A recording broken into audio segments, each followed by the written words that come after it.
Magandang umaga po sa inyong lahat, mga kapatid.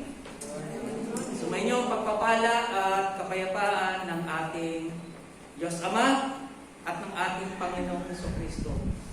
Gaya ng ating pinanalangin, ito na po ang huling samba natin para sa taon ng 2020. Next Sunday po, wala pa rin tayo. And Lord willing, next year, kapag tayo ay binless ng Lord, umayos ang lahat, makakapagsamba na po tayo ng every Sunday kasama ang mga kapatid natin iba, mga bata, ang mga lalong matatanda. Salamat sa ibang matatanda na nagbibigay pa rin ng kanilang pagpapakita ng kanilang pananampalataya. Malimit nating iniisip na ang matatalino o magagaling lamang ang mga nagtapos ng pag-aaral sa mataas na paaralan at nasa mga malalaking kumpanya. Kaya marami din ang umaasa na sa taong 2020, marami nagsabi nung pumasok ang 2020, clear yan, clear vision, kasi 2020 maliwanag yan, maraming papasok sa ating magaganda. Pero baliktad po ang nangyari. Baliktad ang nangyari. Sa 2020, imbis na magtamasa tayo, makakuha ng maraming pagpapala, na-appreciate natin yung mga bagay na nasa atin na. Kunin na sa atin, salamat Panginoon, salamat pala sa buhay na ito na ibinigay mo sa amin. Salamat sa aming pamilya. Salamat sa aming mga pangangailangan na patuloy mong ibinibigay. Palagan po natin kung ano ang nasa atin na ngayon. Ano po bang sinasabi ng Biblia sa tunay na may talino? At paano pinapakita ng mga matatalinong tao ang kanilang katalinuhan?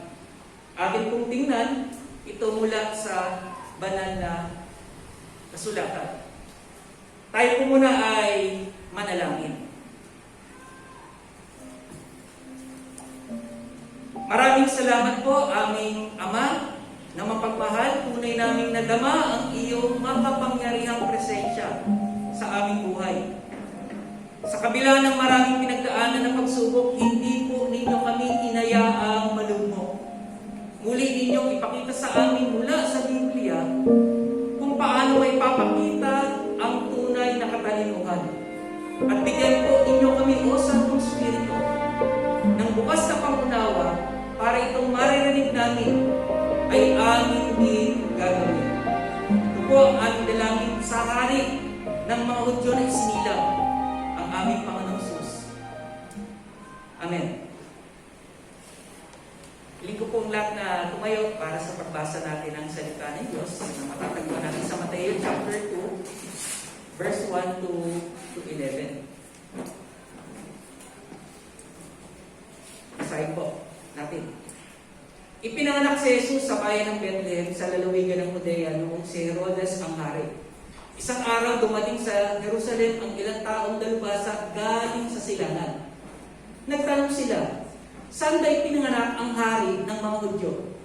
Nakita namin ang kanyang bituin sa silangan at naparito kami upang sambahin siya.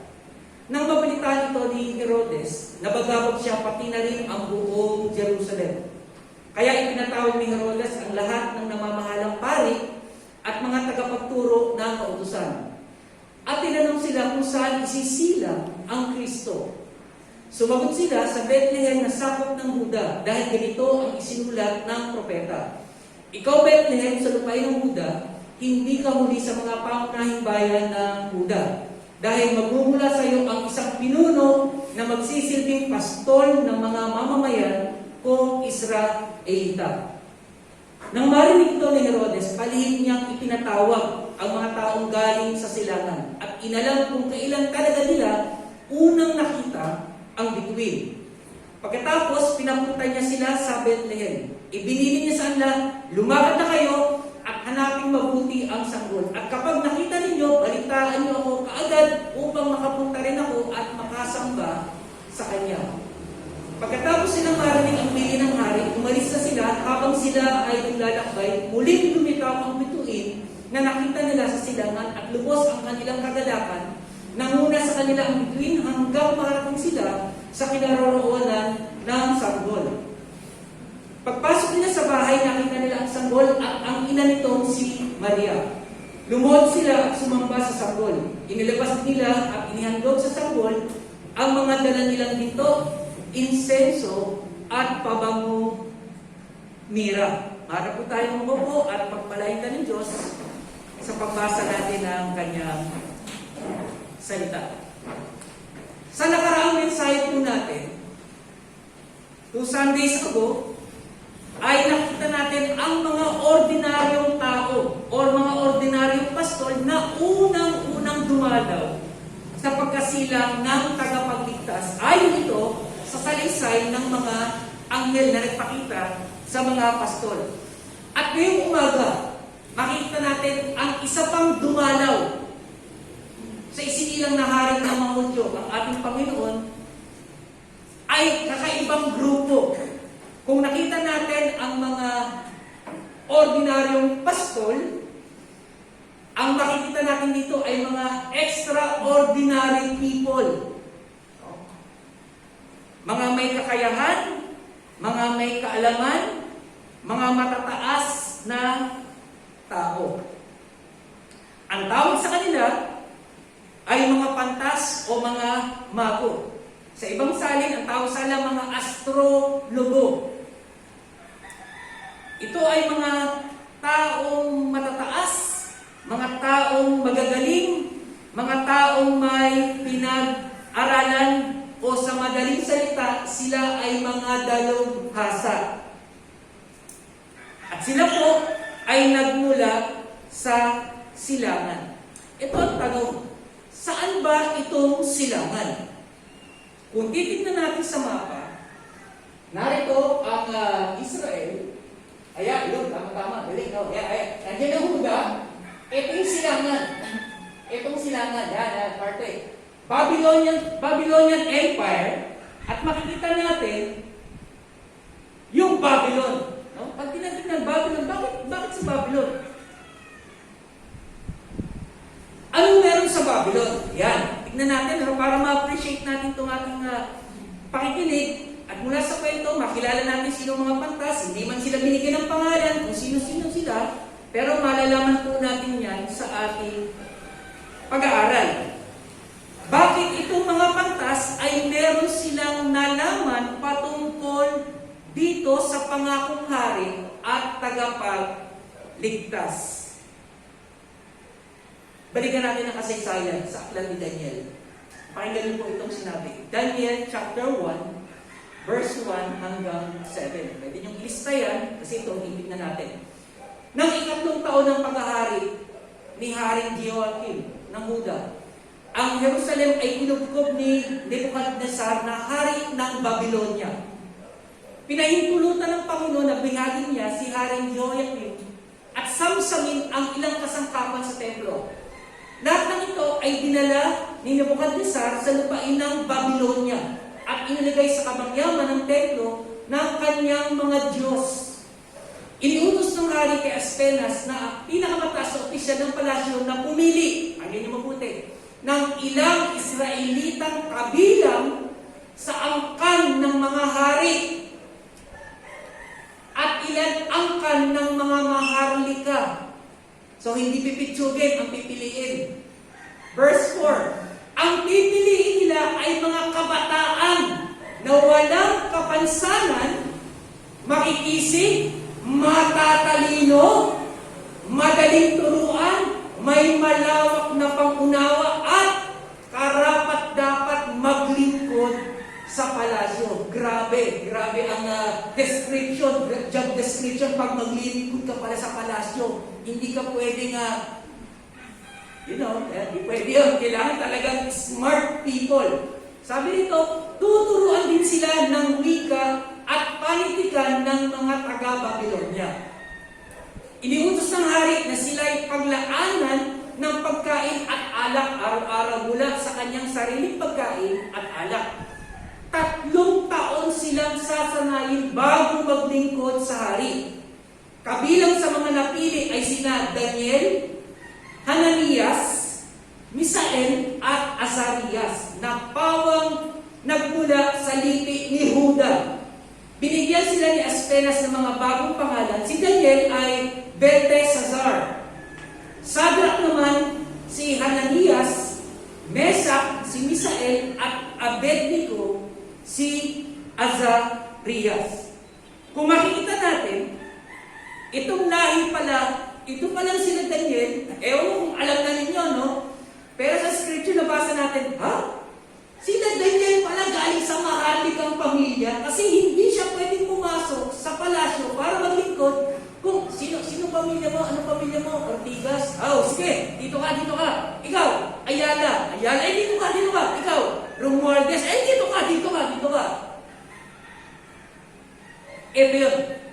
Sila Daniel ay galing sa isang angkan na kilala. At hindi lang kilala, mga matatalino, mga may alam. Kung papansin natin, galing sa royal family and nobility, sabi po sa ibang translation sa English. Ito po ang itsura ng mga royal family. Para meron tayong idea. Yan po ang, yan yung itsura ng royal family. Ito, kapanahonan to, mga, siguro nasa 16th century. Wala tayong picture ng panahon talaga nila, no? Nila Haring Solomon, itong mga hari ng Babylonia. Pero hindi makita natin mga picture, malabo. Tapos, isa pang picture ng royal family. Ito, pag nanonood tayo ng mga Korean novela, no? Mga Jewel in the Palace.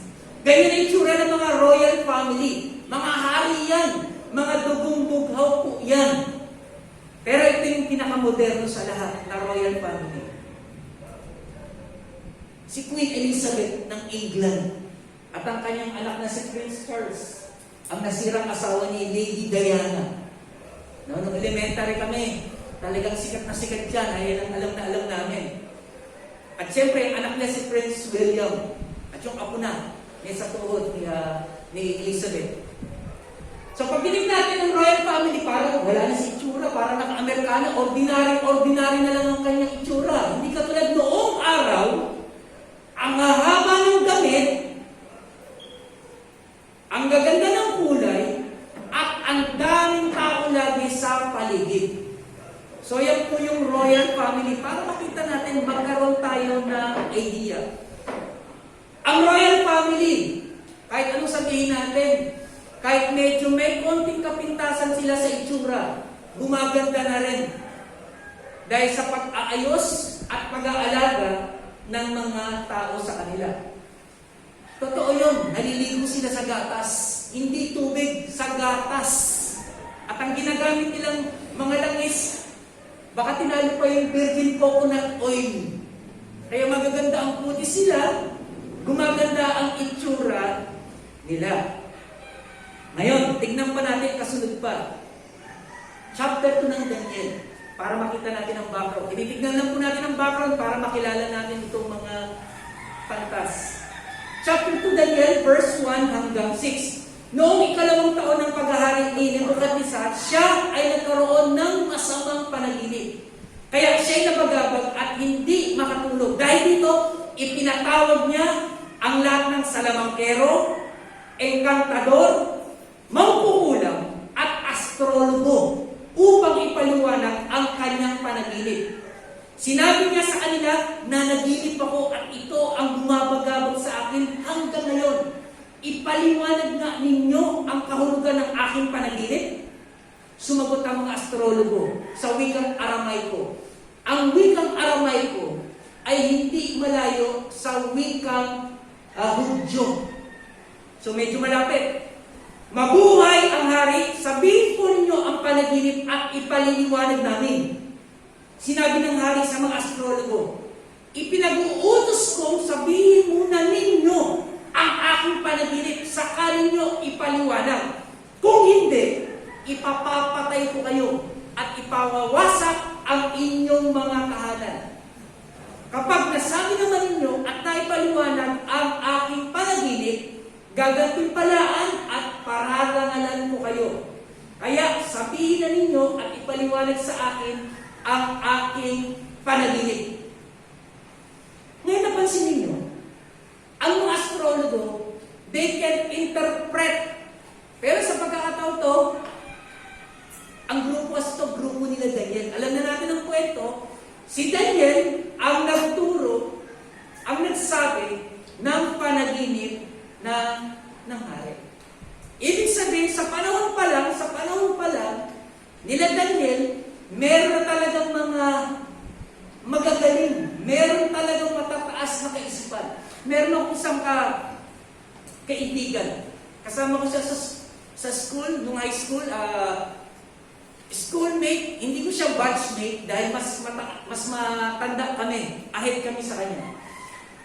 Isa na siyang architect ngayon, professor siya, kasama namin sa isang Bible study ngayon. Sabi niya, tumitingin siya ng mga structure, tinitingnan niya yung mga ancient structure at humahanga siya. At sinabi ko sa kanya, basahin yung 1 King chapter 6 hanggang chapter 7, kung paano binild yung temple at yung bahay ni Solomon, yung palasyo ni Solomon, na walang ingay. Ha? Meron ba ng pastor? Dito, meron, basahin mo. Sabi niya, dali, tignan ko nga yun, paano ginawa yung structure. At tunay na mamangha siya. Dito rin sa ating kwento, may mga tao talagang magagaling. Meron silang kakaibang talento. Sabi nga rito, yung mga mangkukulang pala, noong araw meron pa. Kala natin sa Pilipinas lang meron. Meron pala dito sa Babylonia pala dito nang galing. No? Itong mga salamangkero, mga encantador. Nung tinignan ko po yung mago or magi sa internet, alam niyo, lumabas sa Google. Mga Japanese cartoons, may mga power. Magi, itong pinakita, may mga power talaga sila. Meron sila mga extra magic na ginagawa. At titignan natin sa umagang ito, hindi ang kanilang magic, kundi ang kanilang talino. Dahil sila ay mga may pinag-aralan, paano nila pinatunayan na sila ay talagang may talino? Tignan po natin. Sa kwento natin, gusto lang isama, si Daniel, si Ananias, si Misael at Azarias. Sa iba sa inyo, hindi siya masyadong kilala. Si Daniel kilala, pero sinong kilala? Ang kilala ko, pastor, si Shadrach, si Meshach, at si Abednego. Naku po, hindi. Dapat mas kilala nyo ang original name nila. Kasi yung pangalan nila, pinalitan ito ng mga Diyos ng Babylonia. So dapat po, alam natin yon. Ngayon, tignan natin, ito pangyayari. Galing sila sa silangan, pumunta sila ng Jerusalem sa Israel para hanapin ang ipinanganak na hari. Itong tanong, paano nila ito nalaman? Paano nila ito nalaman? Hindi ba dahil kala Daniel sa mga Hudyo na binihag ng Babylonia at dinala sa kanilang lugar mula sa Israel, dinala ito nila sa kanilang lugar at doon naglingkod sila ng sobrang tagal. Umabot ng 70 years ang kanilang paglilingkod. At sa pagkakataon yun, hindi maiwasan magkakaroon sila ng kaibigan. May mga pantas, may mga kaibigan sila. At sinasabi nila, marahil, meron ipanganganak na tagapagligtas ang aming bansa. Na ililigtas kami sa ganitong kadustaan, sa ganitong kahirapan. Meron mga interested, ganun ba? Kailan ipanganganak yan? Ayon sa hula, itong sinasabi-sabi. Kaya ito na, nagpasalin-salin. Mga kapatid, sana maging aral sa atin. Hindi pwede natin sabihin, ang inuupuan nyo, ito upuan ko. Tama po kayo. Pero pag namatay kayo, sinuupo dyan. Unless, sasabihin nyo, hindi, may papalit dito. Nasa baba na, nagsa-Sunday school na. Pag nawala ako, siyang papalit sa upuan ko. Meron pa rin may iwan sa isang pamilya na nagpapatuloy maglingkod at nagpapatuloy iniligtas ng pamumuhay. Ang nakalulungkot lang kapag ang isang pamilya natin, mula sa tatay, Kristiyano, mula sa nanay, Kristiyano, hindi Kristiyano ang mga anak. Kapag namatay ang mga magulang, wala nang Kristiyano sa pamilya. Naintindihan po ninyo? Kaya ito ay ipinapasa. Ito ang nangyari sa kwento natin kung bakit alam ng mga pantas dahil mula sa kanilang ninuno sa panahon ni Daniel, ipinasa ng mga lolo, tandaan niyo ito, apo, anak, meron daw ipanganganak tagapagligtas sa Israel. Lo, ang layo ata nun, pero hindi. Ayon sa hula, ayon sa paliwanag ni Daniel, at si Daniel ang isa sa pinaka-top, o siya ang pinaka-top sa aming grupo. Ang galing niya. Bakit? Anong sabi niya? Ang Diyos nila Daniel ang tagapagligtas. Ang Diyos nila Daniel ang Diyos ng langit at lupa. So meaning, sinasabi ng mga pantas, wala sa kalingkingan ng Diyos natin dito sa Babylonia. Kaya lilipat tayo sa Diyos ng Israel. At dumating na ang pagkakataon, eto na. Naglakbay sila. Titignan natin kung sino nga ba ang mga matatalinong tao. Paano sila masasabing matatalino? Paano nila ito pinatunayan? Tignan natin. Una, naghahanap sila sa hari. From verse 1 to verse 8. Meron silang deep desire to know who is the King of Kings. May hari kami sa Babylonia, pero ang sinasabi ng kasaysayan, ang sinasabi ng kasulatan, ang ipanganganak, siya ang hari ng hari namin. Siya ang hari ng hari ninyo. Siya rin ang hari ng hari ninyo.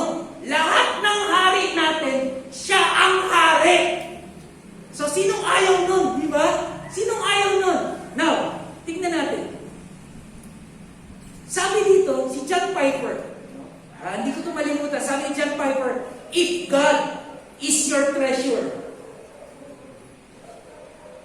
He will be your pleasure. Kung ang Diyos ang iyong kayamanan, normally, ang kayamanan natin ang ating kaligayahan. Kaya iba humihiga sa pera eh. Oh yes, ang dami kong pera. Yan ang kaligayahan natin. But listen, if God is your treasure, just the same, God is your pleasure. Kaya itong mga pantas na ito, kailangan namin makita ang Mesiyas, ang hari ng mga Diyos. Alam natin, ang layo po ng travel time nila. Wala silang mabibilis na sasakyan maliban sa mga hayop. Ito man ay donkey or kamelyo. Ngayon, tignan po natin. Hindi natin makikilala ng lubusan ng isang tao kung hindi mo naman siya makakasama. Kailangan mo siyang makasama para siya ay inyong makilala. Marami nang nagsabi na kilala nila ang hari o ang dakilang Panginoon, pero hindi nakikita sa kanilang patotoo ito. Ang taong marunong ay laging humahanap ng malalaman para sa Panginoon upang lalo pang tumaas ang kanyang pagkakilala at paghanap sa Panginoon. The more you closer to God, the more you feel awesome.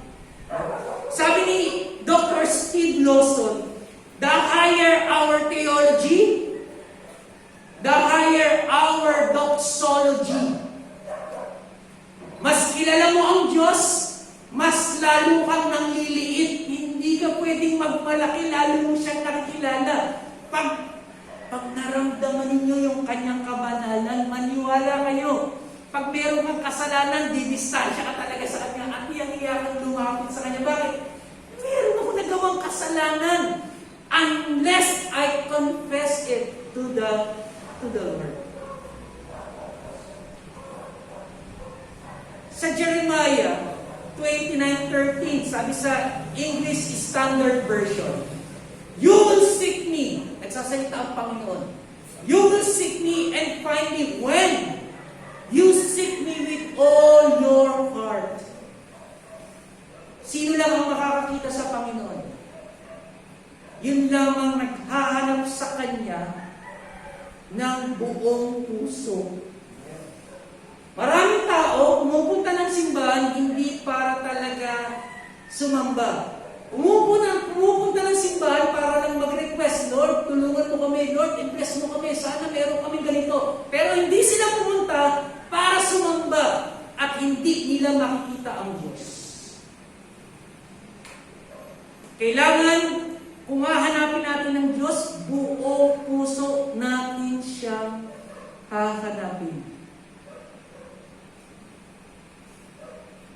Napakaliwanag ng talata na hindi pakipot ang Diyos sa mga humahanap sa Kanya ng lubusan at taos sa puso. Kaya pala madalas sabihin sa Bagong Tipan, ang sino mang sumampalataya o lumapit sa Kanya, hindi mabibigo. Basta lumapit ka sa Panginoon, hindi ka mabibigo kapag ito ay taos sa iyong puso. Now, may sinasabi sa 1 Peter chapter 5, verse 8. Ang sinasabi nito, ang kalaban natin, ang dyablo, ay parang leong umaakungal at naghahanap siya ng kanyang masisila. Pero sinasabi nito, we are living in a time where Satan doesn't even hide anymore. And the world still can't see him. Ha? Paano nangyari yun? Si Satanas, lantaran na nagpapakita na siya sa mga tao. Pero yung mga tao, hindi pa rin siya nakikita. Isang pagpapakita ni Satanas, ito na, siya yung droga. Pero yung mga tao, hindi nakikita si Satanas. Ang nakita, ang sarap ng tama. Nakita po ba ninyo? Maliban, sabi nga dito, hindi natin ito malalaman. Dahil bakit? Kung hindi taos sa puso, itong ating paglapit sa Diyos, hindi mo talaga makikita ang Diyos.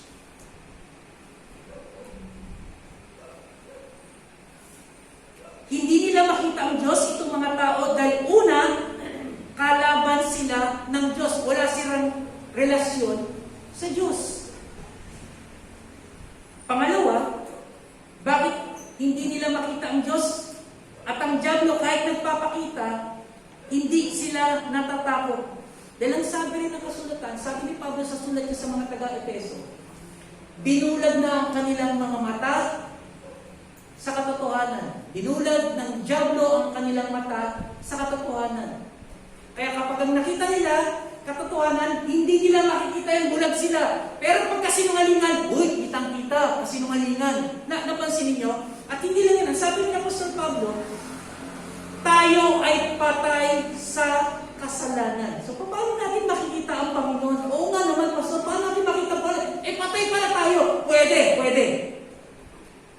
Ang sabi rin ng kasulatan, kapag hinahabagan ka ng Diyos at binuksan ng Diyos ang iyong mata, binuksan ng Diyos ang iyong puso, makikita mo ang Panginoon. Walang isa sa atin dito ang pwede magsabi, ako nakita ko ang Panginoon ang sa sarili ko. Hindi pwede. Lahat tayo patay dahil sa kasalanan. Subalit dahil sa habag ng Panginoon, tayong lahat ay nabuhay at nakilala natin ang Panginoon. Tandaan niyo mga kapatid, hindi madali sa mga pantas ang maglakbay mula silangan papunta sa gitnang silangan sa bansang Israel. Meron silang mga dala, meron silang mga bitbit, meron silang mga kasama. Pero ang desire nila, hindi ang layo, kundi ang gusto namin, makinig mabuti, gusto namin makita ng personal itong hari ng mga Hudyo. Ang galing din mo ba? Gusto namin makita ang hari ng mga Hudyo. Mga kapatid, bakit kayo nandito? Para sumamba. Of course, para makasama ang mga kapatid.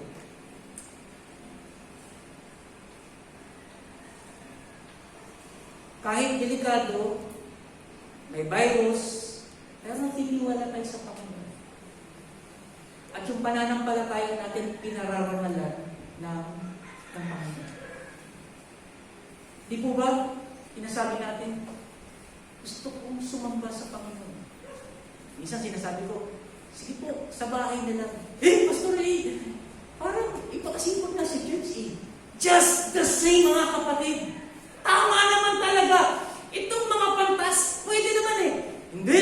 Makinig maintindihan na tayo ni Lord. Dito na lang tayo, basta naniniwala tayo sa hari ng Hudyo. Pero no way. Hindi. Maglalakbay tayo. Pupunta tayo ng Israel at titignan natin ang personal, sino ba talaga itong hari ng mga Hudyo?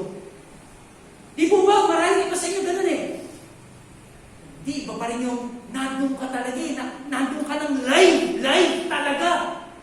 Alam mo ba ibig sabihin?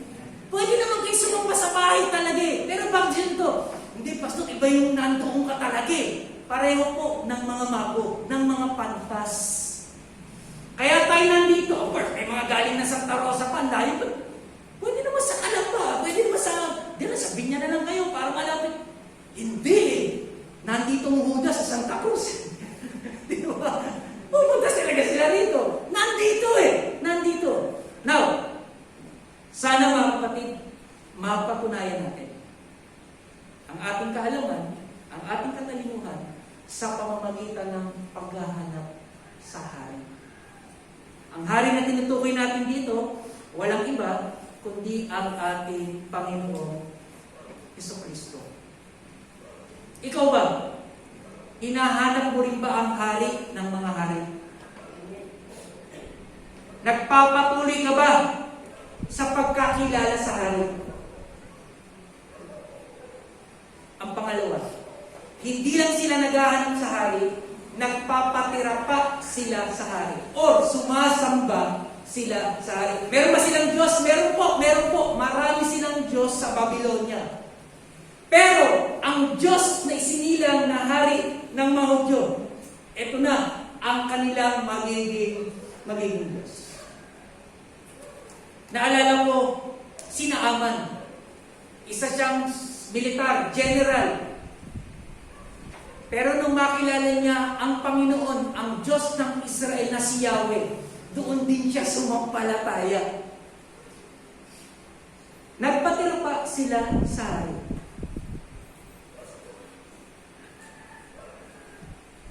Sabi sa 9 and 10, pagkatapos silang marinig ang bili ng hari, umalis na sila habang sila'y naglalakbay at muling lumitaw ang bituin na nakita nila sa silangan. Bakit bituin? Kasi mga astrologo sila. Hanggang makarating sila sa kinaroroonan ng sanggol. Now, tignan niyo itong kwento natin. Ito, nung pinag-aaralan, talagang nagtatanong sa Panginoon, ano ba itong bituin? Kami naman talaga pagka nagbibiyahe, nandun ka na sa SLEX, nakita mo yung buwan. Parang buwan, di naman gumagalaw, kailangan gumagalaw, alayin na natin mula pag-exit mo pala ng Calamba, nasa alabang ka na, yung buwan parang hindi ko maalis yung buwan Ito bang bituin, parang ganun ba? Kasi sinasabi nito, hanggang tumigil ito, ganyan talaga, hanggang tumigil ito sa kinaroroonan ng sanggol. Okay? Ayan, Ayan. Kinaroroonan ng sanggol. Now, tingnan mo puti. Dahil matalino sila, ano lang titignan? Ipinanganak na hari. Pagdating nila, dito na yun. Sandali, medyo malaki itong barangay ng Labuin Saan yung hari dito? Sandali, balikan yung bata, ipinanganak, lalaki. So, katok sila. Meron po ipinanganak. Meron babae. Ay, sorry po. Hindi babae anak namin. Nakuha ninyo. Para lang mapit siya. Galing Hanggang sa dumating sila, may pinanganak dito. Bata. Kahit nakita nila si Maria, ayon sa kwento, lumuhod sila, hindi kay Maria. Lumuhod sila sa bata. Dahil ang nakasulat sa kaysaysayan, ang ipinanganak ay sanggol na lalaki. Kahit kasama niya yung kanyang ina, hindi sila sa ina, nakatingin sa bata lang, hindi nakatingin sa ina. Now, what I'm saying is this, kapag tayo sumasamba, dapat turn your eyes upon Jesus. Dapat nakatingin ka sa Panginoon, hindi ka kung saan nakatumitingin. Tumitingin ka sa iyong Pagsamba, ang isang pwede natin gawin sa Panginoon at ito ay pinaluluguran ng ating Panginoon. Isang karangalan na makita ng mga batas at makaharap ang pinaka-dakila sa lahat. At ang unang-unang ginawa nila ay sinamba nila ang bata. Walang nakapigil sa kanila sa pagsamba. Mga kapatid, anong pumipigil sa inyo sa pagsamba sa Panginoon?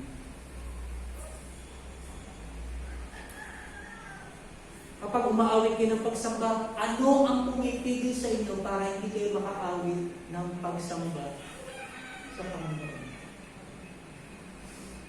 Ang mga pantas, walang nakapigil sa kanila. Pagpasok nila sa bahay, wala nang cheche-kureche. Lapit sila sa bata. Ito na yung bata, hindi nagtanong, siya po ba talaga? Siya po ba talaga? Baka kasi hindi eh. Wala nang ganon-ganon. Alam nila sa puso nila, ito na yung hari ng mga Hudyo. At ang sinabi rito sa iba, yung pagsamba nila, sila ay nagpatira pa. Sila ay talagang dumapa, sayad ang ilong sa lupa. Ang gaganda ng damit, mamahalin ng damit, ang linis ng katawan nila, wala namang carpet sa bahay, hindi pa naman nagwalis si Maria at si Jose, wala silang pakialam. Ang ginawa nila, sumamba sila sa harapan ng bata. Yun ang matalino. They know who will they worship. Alam nila kung sino ang kanilang sinasamba. Walang sinabi si Mateo na nagsalita pa ang mga pantas at nagtanong kung sino ba talaga, siya na ba talaga ang bata. Sabi ni Bob Coughlin, to worship God is to humble everything about ourselves and exalt everything about Him. Lahat ng sayo, kakalimutan mo. At lahat ng sa Panginoon, pahahalagahan mo. Yan ang pagsamba. Kapag sinabi, alas 9, mga 9:10, hindi siya mahalaga. Pag sinabing mahalaga, 9 o'clock, 8 o'clock, nandoon na ako. Nakita niyo po ba? Kasi mahalaga. Lahat ng mahalagang deal, kung meron kayong deal, hindi ka pwedeng mali. Kung mali yung kliyente ko, yari ako. Anong gagawin natin? Sandali, para ma-impress siya. Magkikita kami sa masarap na restaurant. Doon kami magbigil para talagang, okay to ah. Oo siya, pipirma siya ng kontrata. And just the same, dito sa ating pinag-aaralan. Sinasamba natin ang Panginoon. Ang pagsamba ay nauukol lamang sa Diyos. Sa totoo, ang pagsamba ay sa Diyos lamang talaga nauukol. Kung meron mang sumasamba, kasi yun ang akala nila. Ang akala nila, akala ko si Diyos eh. Kaya sumasamba ko. Kasi akala ko Diyos. Akala ko itong Diyos, kaya sumasamba ko. Kung alam ko bang hindi Diyos yan, ba't ako sasamba dyan? Naintindihan niyo ang mapalin. Ganon din. Kung kilala niyo ang Diyos at sinasabi niyo, Pastor, matalino ko. O pues, itong sinasabi, patunayan mo. Sumamba ka sa Panginoon. Sambahin mo siya sa Espiritu at sa katotohanan. Dahil kapag ang Diyos ay hindi natin sinamba at sinamba natin ang Diyos-Diyosan, inaagawan ng karangalan ng Diyos-Diyosan ang tunay na Diyos na lumalang ng langit at lupa, ang nagligtas sa iyo at sa akin sa kasalanan. Kaya dapat Diyos lamang ang ating sinasamba. Ang pagsamba ay isang paglilingkod na mayroong mataas na pagkakilala sa Diyos. Sabi ng balita, itong mga nakaraan, nanonood ako, cancel po ang translasyon sa January. No? Bakit? Siksikan po yan eh. Pero lagi natin sinasabi, Ang daming mga devoto dyan, di baling matinik, matusok ng barbecue yung paa kasi mga nakayapak sila, di baling masiko, mapilayan, etc. etc. Yung mga babae, di baling ng ma-chancingan, wala kami pakialam, may devoto kami. Kasi yun ang kanilang paniniwala. Ang akala kasi nila, itong hinahabol nila, itinutulak nila, itong hinihilan nila, ito kasi talaga ang Panginoon. Pero hindi eh. Maliwanag naman ang sinasabi ng banal na kasulatan. One thing, sabi nito, worship isn't about the people. Worship isn't even about the music. Worship is about giving God the honor, the glory He deserves. Eh, bakit may music? Wala, ang dagdag. But music, hindi siya ganun ka-importante. Dahil ang importante, sino ba yung sinasamba? Baka sambahin mo pa yung music dahil ang galing-galing naman, pogi naman, nabaliktad pa. We come to the church not to be entertained. We come to worship the Lord. Isang ugali ng mga Pilipino, traditional, na kinalimutan na ng marami. Kung kailan pa tayo natuto ng pagsamba, doon pa natin nakalimutan lumuhod. Dati lumuluhod pa tayo eh. Papasok pa lang eh. Oh, Diyos ko. Ba't nawala? Eh naman talaga ang dapat. Tama ba? Kung kailan, alam mo rin tama, baliktad, kumpiyansa ka na. Naku na, pwede mo na ako. Naintindihan na tayo, Lord. Pwede naman talaga eh. Pero ibang pa rin eh. Meron pa sa inyo nakaranas? Kayo ay tumutulong, nagbibigay kayo. Okay, nagbibigay kayo. Pero di ba sinabi ko, no, okay na kasi na, okay na. Hindi na, okay kasi na yan. Pero tingin niyo mabuti, makinig kayo mabuti. Kapag yung tinulungan mo, yung binigyan mo, hindi napigilan, nagbigay din ng regalo sa'yo, tatanggihan mo ba? O kilig-kilig ka rin? Pareho lang sa Panginoon yun. Ang Panginoon, kapag sinasamba mo siya, nang talagang yun ang gusto niya. Parang sinabi, ano gusto mong ulam? Gusto mong ulam? Tinola. Yung papaya, tsaka may daang sili, tsaka siyempre, Tagalog naman mo. Nagluto. Sinigang na baboy. Kakain ka pa rin, pero hindi ka masaya. Bakit? Tinanong pa ako, tinola, tapos sinigang din na baboy pala. Nakuha niyo ba? Pareho sa Panginoon. Ang Panginoon, meron siyang pagsamba na gusto niya, hindi yung gusto ninyo. Kaya it's not about people. Dito ako mayayaman dito ako mga sikat dito. Hindi! Kahit simple iglesia, kung ito ay para sa Panginoon, you go there to worship. Wala kang pakialam kung may aircon o wala, malaki o maliit. Importante, sasamba ako sa Panginoon.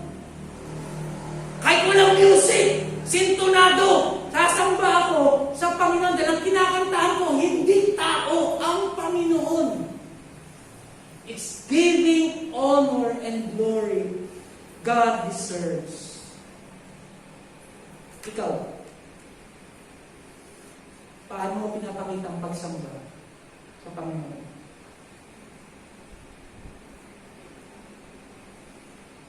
Pangatlo,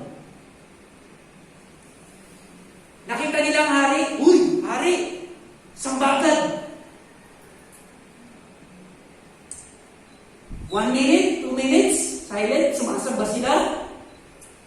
Hindi ko alam kung nagpapahinga sila. Pagunin tayo, pahinga konti. Diba? Style din eh. Pero hindi nagtapos sa pagsamba. Naghandog sila sa hari. Offering is part of worship. Lagi sinasabi nila, basta ibigay mo sarili mo. Ibinigay nila ang sarili nila pero hindi nagtapos. Tapos, kumuha pa sila sa kanilang bulsa. Inutusan yung alalay. Kung regalo. Nakita niyo, from verse 11, matapos silang sumamba, inialay din nila ang kanilang mga regalo sa ating Panginoon. Sabi ni John Rockefeller, think of giving not as a duty, but as a privilege. Isipin ninyo mga kapatid na ang pagbibigay, ang paghahandog ay hindi tungkulin, kundi isang pribilehyo. Ang daming mga Pilipino, kapag idolo nila, kay Manny Pacquiao, merong gumawa, straw, itsura ni Pacquiao, binigay kay Pacquiao, para sa kanyang karangalan na nakuha ni Pacquiao, ibinigay ko. Hindi naman siya binayaran ni Pacquiao, hindi naman siya sinabihan ni Pacquiao, dahil idol ko si Pacquiao. And the same with the Lord. Kung idol natin ang Panginoon, siya ang Panginoon natin, meron tayong ibibigay, hindi dahil sa duty, kailangan, hindi. It's a privilege for me to give offering to God.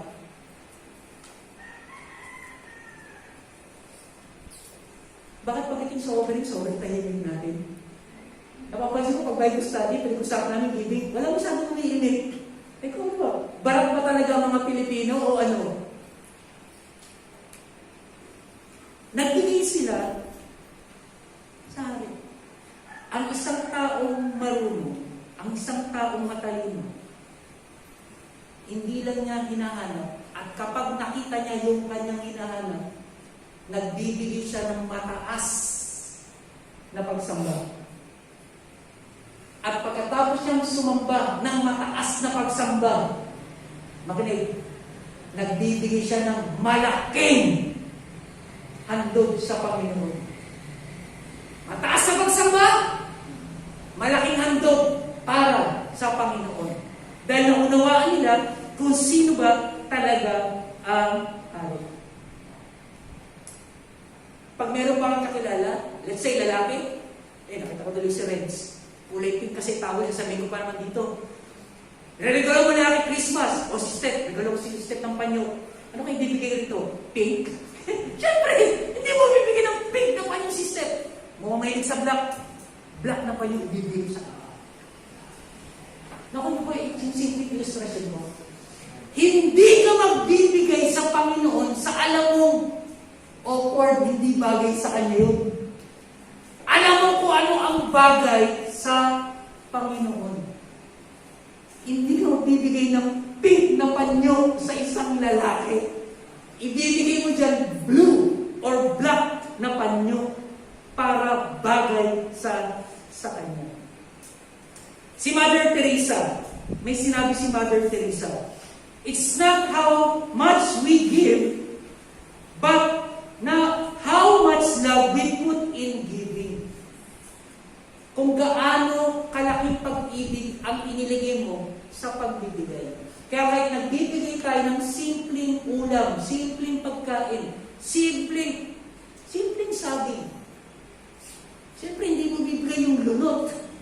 Hindi mo bibigyan yung may kagat na ng ipis Ang ibibigay mo, makinis, maniba. Ito ibibigay ko. Yan po yung sinasabi ni Mother Teresa. Pag magbibigay ka pala sa Panginoon, titignan mo, meron kang pag-ibig dito sa ibibigay mo. Kasi hindi mo ibibigay ang hindi mahalaga sa iyo.